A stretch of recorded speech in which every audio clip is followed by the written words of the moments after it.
আসসালামু আলাইকুম। আশা করি সবাই ভালো আছেন। It's me Ashraful Islam Lalon, Ashraful Islam Lalon Italy page এবং ইউটিউব চ্যানেল যে যেখান থেকে দেখছেন সবাইকে আন্তরিক ভালোবাসা ও অভিনন্দন। যারা ফেসবুকে থেকে দেখছেন ফেসবুক পেজটি লাইক ফলো শেয়ার দিয়ে এবং ইউটিউব চ্যানেলটি সাবস্ক্রাইব করে পাশে থাকুন, ধন্যবাদ। তো আজকের টপিকটি হলো যে ইতালি বিএফএস গ্লোবাল আজকে কি পরিমাণ রিটার্ন পাসপোর্টে ভিসা ডেলিভারি দিয়েছে এবং কি পরিমাণ রিটার্ন পাসপোর্টে রিজেক্ট দিয়েছে এবং কি পরিমাণ return passport BFS global call centre থেকে কল দিয়ে আবার পুনরায় সাবমিট করতে বলেছে।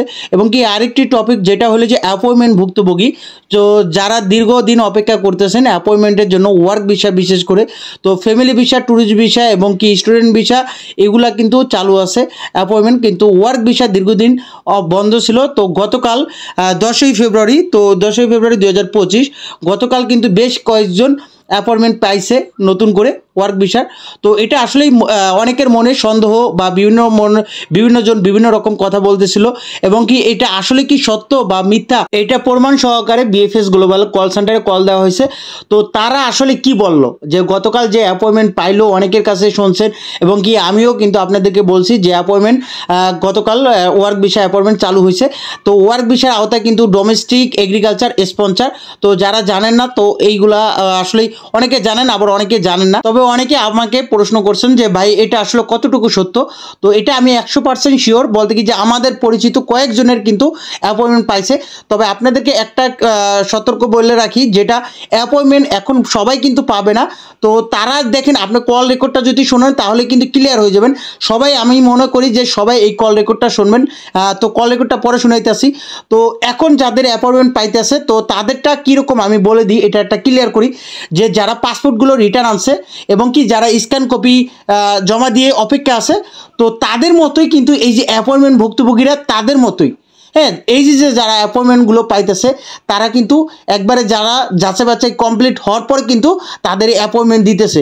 তবে তাদের বিচার হওয়ার সম্ভাবনাটা অনেকটাই কিন্তু বেড়ে যাবে, অনেকটাই। আগে যেমন ঢালাওভাবে সবাইকে অ্যাপয়েন্টমেন্ট দিত গণহারে, ওই রকমটা কিন্তু এখন দিবে না। তারা কিন্তু স্পষ্টভাবে 145 নম্বর আইনে বলা হয়ে গেছে যে ইতালি থেকে আপনাদের ওইটা যাচাই বাছাই করার পর ইতালি ইমিগ্রেশন ওই জায়গা থেকে কিন্তু আপনার প্রক্রিয়া করে যদি সব কিছু ঠিক থাকে তাহলে কিন্তু আপনাকে অ্যাপয়েন্টমেন্ট দিবে, তখন জমা দিতে পারবেন। তো এটা আসলেই বিভিন্ন শহর থেকে, পালেরমো শহর থেকেও কিন্তু আজকে কয়েকজন অ্যাপয়েন্টমেন্ট পাইছে। তো এটা আসলেই বিভিন্ন শহর কেন্দ্রিক, যেখানে মনে করেন মালিকের ডকুমেন্ট সব কিছু ঠিক থাকে এবং কি মালিকের সব কিছু আলেজ ঠিক আছে, তাদেরই কিন্তু অ্যাপয়েন্টমেন্ট দিবে। তবে এখানে আবারও আরেকটা বিষয় হলো যে আপনারা একটা কথা বলেন যে আমি তো তার আগে আবেদন করছি, মেল করছি বিএফএস গ্লোবালে, তো আমাদেরটা ক্যান্সেল করছে অলরেডি। আমরা মেল পেয়ে গেছিলাম যে অ্যাপয়েন্টমেন্টের জন্য, যে জমা দেওয়ার জন্য, কিন্তু ওইটাকে ক্যান্সেল করছে, আমরা কেন আগে পেলাম না। তো আসলে আপনাদেরকে বলে রাখি, আপনারা যদি আমার কথাটা বিশ্বাস না মনে হয় তাহলে কল সেন্টারে আপনারা কল দিয়ে তাদের কাছে জানবেন। আসলে এখানে তারা সিরিয়ালভাবে কোনোভাবেই দিতেছে না। যেমন বলেন স্ক্যান কপি, যেমন যারা পাসপোর্টগুলো রিটার্ন আনছে তাদের ফ্যামিলি ভিসা বলেন, কাউকেই কিন্তু সে সিরিয়ালভাবে দিতেছে না, অ্যাপয়েন্টমেন্টও সিরিয়ালভাবে দিবে না। তো ইদানিং কিছুদিন আগে যারা মেল করছে তারা কিন্তু পাইতেছে, দেখা যাইতেছে। তো অনেক আগে তারা যারা মেল করছে তারাও পাইতেছে না, আবার তাদের মধ্যেও পাইতেছে। তো এরকমভাবে সিরিয়ালভাবে দিতেছে না। আর তাদেরকে তো কল দেওয়া হয়েছে, তারা তো একটাই কথা বলছে যে ঢালাওভাবে ওরকমভাবে দেওয়া হয় নাই। তবে বিশেষভাবে যাদের অনেক দিন সময় নিছে বা যাদের ডকুমেন্টগুলো ঠিক আছে, একমাত্র ইতালি অ্যাম্বাসি যাকে দিতেছে তারাই কিন্তু অ্যাপয়েন্টমেন্ট পাইছে, তারাই জমা দিতে পারবে। তো আজকে 11ই ফেব্রুয়ারি 2025 রোজ মঙ্গলবার। তো আজকে মোট রিটার্ন পাসপোর্ট ডেলিভারির সংখ্যা ছিল 9টি, মোট রিটার্ন পাসপোর্ট রিজেক্টের সংখ্যা ছিল 53টি, মোট রিটার্ন পাসপোর্ট সাবমিটের সংখ্যা ছিল 60টি, মোট ভিসার সংখ্যা ছিল 52টি। এর মধ্যে ফ্যামিলি ভিসা ছিল 23টি, এগ্রিকালচার ভিসা ছিল 14টি, স্পন্সর ভিসা ছিল 11টি, ডোমেস্টিক ভিসা একটাও হয়নি, ট্যুরিস্ট ভিসা 3টি, বিজনেস ভিসা 1টি, স্টুডেন্ট ভিসা একটাও হয়নি। তো আপনাদেরকে একটা কথা বলে রাখি, যারা ফ্যামিলি ভিসা আছেন তো আপনারা আমাকে বিভিন্ন সময় বিভিন্ন রকম কমেন্ট করেন যে ভাই কোন মাসেরগুলো ভিসা দিতেছে। তো কোন মাসেরগুলো, এখন আপনাদেরকে বলেছিলাম যে 2023 সালের থেকে 2024 সালের ভিসাগুলো বেশি হইতেছে। ওয়ার্ক ভিসা বলেন বা ফ্যামিলি ভিসা বলেন, ট্যুরিস্ট ভিসা বলেন, প্রত্যেকটা সেক্টরে 24 সালের ভিসাগুলো বেশি হইতেছে। তো এর মধ্যে ফ্যামিলি ভিসা একজন একটা আপু, তো উনি ওই আপু জমাইছে এবং কি ওনার মেয়ে ছিল তো ছোটো বাচ্চা, তো ওনারটাও কিন্তু জমাইছে, ওনারটা জমা দিছিল 9 জানুয়ারি 2025। এই যে 2025 সালে 9 জানুয়ারিতে জমা দিছে। তো আপনাদের যদি কোনো রকম বিশ্বাস করতে নাও মনে হয় তাহলে কিন্তু আমি এটা সকালবেলায় পোস্ট করছি, আশরাফুল ইসলাম লালন ইতালি ফেসবুক পেজেও পাইবেন এবং ইউটিউব চ্যানেলেরও আমি পোস্ট করছি। ওইখানে কিন্তু রেফারেন্স নাম্বার এবং কি নাম উন্মুক্ত করে দেওয়া হয়েছে, ওইখান থেকে কিন্তু আপনি নিজেও চেক করতে পারবেন। তো ওই আপু কিন্তু আগামী বৃহস্পতিবার উনি কালেক্ট করতে যাবে, তো উনি ভিসা পাইলে অবশ্যই আপনাদেরকেও আপডেটটা দেওয়া হবে। তবে আসলে এই জন্যই ফ্যামিলি ভিসা ওইরকমভাবে সিরিয়ালভাবে দিতেছে না। অনেকেই আছে যে 2023 সালে জমা দিয়ে রাখছেন এবং কি অনেকে আছে যে 2024 সালে জমা দিয়ে রাখছেন, দীর্ঘদিন অপেক্ষা করার পরেও কিন্তু আপনারা ফ্যামিলি ভিসাগুলোও পাইতেছেন না।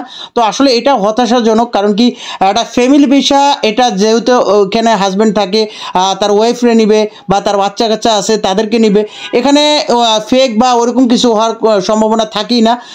তারপরও কেন এত দেরি হইতেছে? তো আসলে এটা ইতালি অ্যাম্বাসি একমাত্র জানে। ইতালি আমরা ভিএফএস গ্লোবালে যতই কল দিই বা যতই কিছুই করি, তারা কিন্তু ওরকমভাবে আপডেটটা দিতে পারে না। তো আজকে যে অ্যাপয়েন্টমেন্ট ভুক্তভোগীদের জন্য কল দেওয়া হয়েছে, তো ওইখানে কিন্তু 4-5 জন থাকে, বিএফএস গ্লোবালে 4-5 জন থাকে। তো 4-5 জনের কল দেওয়া হলে 4 রকম কথা বলে। যেমন গতকাল 10ই ফেব্রুয়ারি যে অ্যাপয়েন্টমেন্ট পাইছে অনেকে, তো এই বিষয়টা তারাও কিন্তু ক্লিয়ার ছিল না, অনেকেই ক্লিয়ার ছিল না। তো তাদেরকে এই কথাটা বলা হয়েছে যে গতকাল যে অ্যাপয়েন্টমেন্ট পাইছে 12 তারিখ 13 তারিখে 13 ফেব্রুয়ারি 12ই ফেব্রুয়ারি জমা দেওয়ার জন্য, তো এগুলো কি আপনারা জানেননি? এখন তারা বলতেছিল, অনেক 2-3 জন বলছে যে আমরা জানি না বা ওরকম কিছু, এখনও ওরকম জানি না, সাসপেন্ড করা হয়েছে ওয়ার্ক ভিসার, এটুকুই বলছে। এখন আরেকজনরা আবার কল দিলে বলে যে না, সীমিত আকারে দিয়েছে, তবে এটা ঢালাওভাবে ওরকমভাবে চালু হয় না। তো ঢালাওভাবে যদি চালু হয় তাহলে ওয়েবসাইটে দেবে, কিন্তু সীমিত আকারে দিয়েছে গতকাল। এখন কথা হলো কি, আপনারা কোথায় যাবেন? ভুক্তভোগী যারা হতাশ, কোথায় একটা লিগ্যাল একটা নিউজ পাবেন? তাদেরকে যদি সরাসরি বিএফএস গ্লোবালে ফোন দিয়ে তারাই যদি উলটপালট কথা বলে, দুইটা মানে 5 জন 5 রকম কথা যদি বলে, তাহলে তো হইল না। তাদের একটা ম্যানেজমেন্ট বা তাদের যে একটা মিটিং, তাদের একত্রিত হইতে হইব। আর যে এই যে বিএফএস গ্লোবাল কল সেন্টার, আপনারা আমি এটা একটু ক্লিয়ার করি যে তারা ওইখানে চাকরি করে, ওইখানে তারা কিন্তু একটা ম্যানেজমেন্টের একটা দায়িত্বে বা আওতার মধ্যে আছে। তো তারা যে গতকাল কি যে আপডেটটা হয়েছে, ওইটা কিন্তু তাদের আগে কিন্তু জানার দরকার, যে আজকে সারাদিন যারা কল দিবে ওই গতকালের আপডেটগুলো যদি তার ক্লিয়ার না থাকে, তাহলে আজকে যে তাদেরকে যদি একটা প্রশ্ন করা হয় তখন সে কীভাবে অ্যান্সারটা দিবে? হ্যাঁ, আমরা জানি যে বিএফএস গ্লোবাল কল সেন্টারের ওইটা শাখা আলাদা, আর যারা ওই যে অ্যাপয়েন্টমেন্ট দিতেছে তাদের কিন্তু আলাদা। এখন তাদের কাছ থেকে তো ওই তথ্যটা কালেক্ট করে তারা যে কল সেন্টারে যারা থাকে তাদের কিন্তু এটা জোগাড় করা উচিত বা তাদের জানা উচিত। কিন্তু তারা যদি না করে, ওই বিএফএস গ্লোবালে সকালবেলা ঘুম থেকে উঠা যা বসার পর এক কাপ চা খাওয়ার পর ভুক্তভোগীরা ফোন দিল, ফোন দেওয়ার পর তোতা পাখির মতো তাদের এই যে রেকর্ডিং বা অটো ভয়েসগুলা, যে এইগুলা বলতে থাকলো যে না আপনারা আন্তরিকভাবে দুঃখিত, আমরা এই ব্যাপারে জানি না, একমাত্র অ্যাম্বাসি জানে। তো আসলে এই রকমভাবে কথা বলা, এটা আসলেই আমরাও হতাশাজনক। কারণ কি তাদেরও কিন্তু মিটিং করা উচিত। যত ভুক্তভোগীরা আছে তারা কিন্তু একটা অভিযোগ দেয়, তো ওই অভিযোগটা কিন্তু অ্যাম্বাসির কাছে তুলে ধরা উচিত। কারণ কি যেহেতু ইতালি অ্যাম্বাসি সকল কাজটা এখন তাদের হাতে নিয়ে গেছে, ইতালি অ্যাম্বাসি আবার ওইটা পেভুত্রা ইতালি থেকে কার্যকর হওয়ার পর কিন্তু আবারও ইতালি অ্যাম্বাসি আর বিএফএস গ্লোবালকে জানায়। তো এইটাই বলবো যে তাদেরকে জানানো উচিত যে যেহেতু তাদেরকে সারাদিনে বিরক্ত করতেছে, মানুষগুলো ফোন দিতেছে অ্যাপয়েন্টমেন্টের জন্য, ভিসা যারা ভুক্তভোগী আছে তাদের কেন দ্রুত আপডেট হইতেছে না, দ্রুত ডেলিভারি দিতেছে না কেন, এরকম বিভিন্নভাবে জানতে চায়, কিন্তু তারপরে তারা কিন্তু ঠিকমতো বলতে পারে না। তো এটাই বলবো, আসলেই কিছু করার নাই, সিরিয়ালভাবে দিতেছে না, তাদের মতো তারা কাজ করতেছে। ফ্যামিলি ভিসা হোক বা student visa, agriculture, sponsor, domestic, যেই বিষয় বলেন সব বিষয় কিন্তু সিরিয়ালভাবে কোনো রকমই সিরিয়ালভাবে দিতে আসে না, এবং কি অ্যাপয়েন্টমেন্টও যেহেতু সিরিয়ালভাবে দিবে না, এটুকু মনে রাখবেন। সর্বশেষ যেটা বলতে চাই যে গতকাল যে অ্যাপয়েন্টমেন্ট পাইছে তো অনেকে, তো এই বিষয়ের জন্য জানার জন্যই কিন্তু ইতালি বিএফএস গ্লোবাল কল সেন্টারে কল দেওয়া হয়েছিল। তো ওইখানে ইতালি বিএফএস গ্লোবাল কর্মকর্তারা কি বলেছে এটা আপনারা সরাসরি তাদের মুখেই শুনুন, তাহলে কিন্তু এই ব্যাপারটা ক্লিয়ার হয়ে যাবেন। আমি এখন আপনার ফোন সংযোগ করব। ধন্যবাদ BFS global Italy visa help call করার জন্য। ওয়াসি বলছি, কি ইনফরমেশন দিয়ে সহায়তা করতে পারি? আসসালামু আলাইকুম রহমতুল্লাহ। ওয়ালাইকুম আসসালাম। আসসালামু আলাইকুম। জি ভাই, ভালো আছেন? আলহামদুলিল্লাহ স্যার, ভালো আছে। আপনি কেমন আছেন? জি আলহামদুলিল্লাহ ভালো আছি। ভাই আমি একটু বলুন কিভাবে সহায়তা করতে পারি? ইনফরমেশন জানার জন্য ফোন দিয়েছিলাম। তো আমরা যতটুকু জানি যে আপনাদের মানে ইনফরমেশন যে এখনো ওয়ার্ক ভিসার জন্য অ্যাপয়েন্টমেন্ট বন্ধ আছে। তো জি জি গতকালকে মানে আমাদের বেসে মানে আমরা যারা একসাথে ক্লাস করি ওর ভিতরে দুজন অ্যাপয়েন্টমেন্ট পাইছে। গতকালকে আসছে ওনাদের, আপনাদের বিএফএস থেকে ওদের মেল আসলো আর কি, যে ওদের 12 তারিখে জি জমা। জি তো জি এখন কি আপনাদের চালু হয়েছে সেটা একটু কনফার্ম হওয়ার জন্য ঠিক আর কি। আছে স্যার, আমি আপনার কোশ্চেনটি কি শেষ হয়েছে? আমি কি জি আবার জি জি আপনাকে জি, হ্যাঁ জানাতে পারি? অবশ্যই জি অবশ্যই অবশ্যই। জি ধন্যবাদ স্যার। বিষয়টি হচ্ছে যে যেহেতু আপনি জানিয়েছেন যে গতকালকে আপনার সার্কেলে বা আপনার পরিচিত অনেকেই হুম, অ্যাপয়েন্টমেন্ট পেয়েছে, জি এই জি। অনেকেই পেয়েছে, বিষয়টিও সত্য। হুম হ্যাঁ, হুম সেটা কিভাবে পেয়েছে স্যার? এই তো পূর্বে যারা অ্যাপয়েন্টমেন্ট ডেট পায়নি বা হুম যাদেরকে একটা লং টাইম যাবত ওই অপেক্ষা করেছে যারা, হুম তো তাদেরকে স্পেশালিটির মানে ভিত্তিতে হয়তো আবার গতকালকে তাদেরকে অ্যাপয়েন্টমেন্টের ডেটের জন্য বুক করা হয়েছে।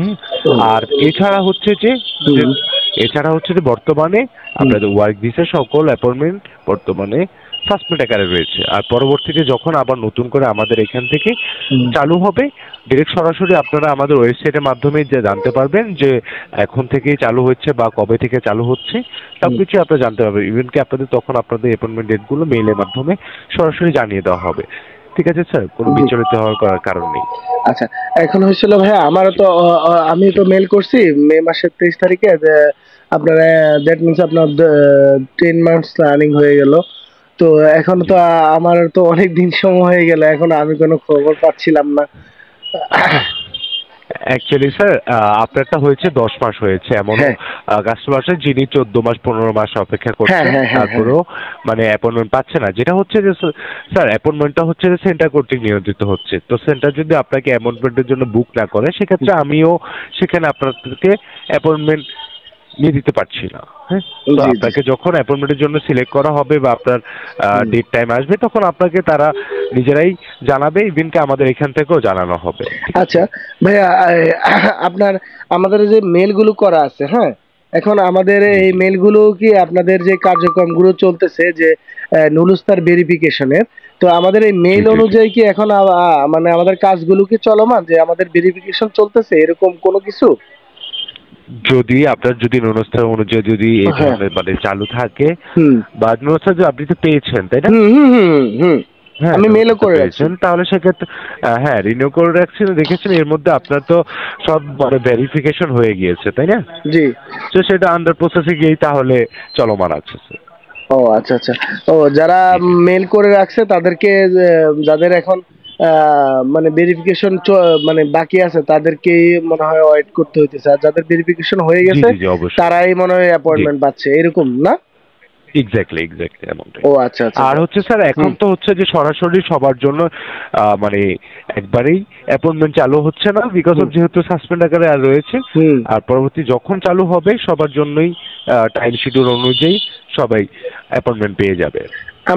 মানে আমরা কি ঠিক আছে, জানতে পারি বা আপনাদের কাছে কোনো এমন নিউজ আছে যে কত দিনের ভিতরে বা কিরকম? কবে নাগাদ পেতে হ্যাঁ পারেন? হ্যাঁ হ্যাঁ স্যার হ্যাঁ। এটার জন্য আমি আন্তরিকভাবে দুঃখিত যে আমি আপনাকে বর্তমানে স্পেসিফিক ভাবে কোনো ডেট টাইম বলতে পারছি না। যেটা আগামী হয়তো 2 থেকে 3 মাস অপেক্ষা করতে হতে পারে, অথবা 2 থেকে 3 মাসের ভিতরেও আপনি পেয়ে যেতে পারেন।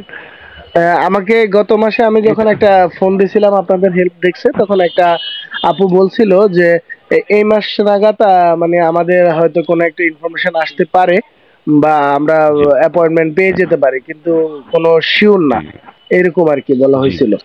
জি জি। তো এখনো আমি আপনাকে বিষয়টি এমন ভাবেই জানাচ্ছি স্যার, হুম আমি আপনাকে স্পেসিফিক ভাবে বা হুম একটা ফিক্সড ভাবে কোনো ডেট বা কোনো মাস বলতে পারছি না যে আপনি হুম কবে নাগাদ পেতে হুম পারেন। কারণ এটা সেন্টার থেকে যখনই আপনাকে হুম। আহ, আপনার অ্যাপয়েন্টমেন্ট বুক করবে, তখনই আমরা জানতে পারবো যে আপনার জন্য কবে করা হয়েছে। ঠিক আছে? ও আচ্ছা আচ্ছা আচ্ছা আচ্ছা। আর জি। এই ক্ষেত্রে তো আমাদের নুরুস্তার ভ্যালিডিটি তো চলে যাবে না, তাই না? না না স্যার, সেটির জন্য আপনার বিচলিত হওয়ার কারণ নেই। আর আপনি অপেক্ষা করুন দয়া করে। জি, থ্যাংক ইউ। জি স্যার, এছাড়াও অন্য কোনো তথ্য দিয়ে সহায়তা করতে পারি? নো থ্যাঙ্কস ভাইয়া। আচ্ছা, ভালো থাকবেন, আসসালামু আলাইকুম। জি ওয়ালাইকুম আসসালাম, ধন্যবাদ। Italy visa